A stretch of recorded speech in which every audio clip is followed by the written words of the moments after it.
হরে কৃষ্ণ। সকলকে জানায় কৃষ্ণ প্রীতি ও শুভেচ্ছা।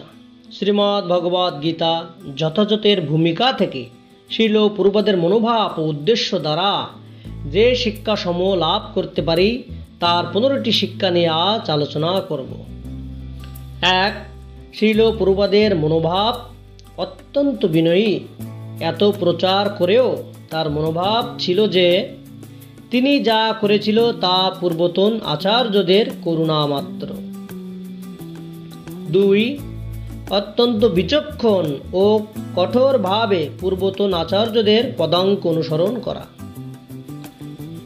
3. হরে কৃষ্ণ আন্দোলনের উদ্দেশ্য হল শ্রীকৃষ্ণের ইচ্ছাকে প্রতিষ্ঠা করা এবং তার মহিমা প্রচার করা। 4. জড়বাদী আদর্শকে বর্জন করা। 5. ভগবানের প্রতি শরণাগত হওয়া। 6. গুরু পরম্পরাকে অনুসরণ করে কৃষ্ণ ভক্ত হওয়া। 7. মায়াবাদী থেকে সাবধান থাকা। 8. বদ্ধ জীবকে ভগবানের পথে পথপ্রদর্শন করানো। 9.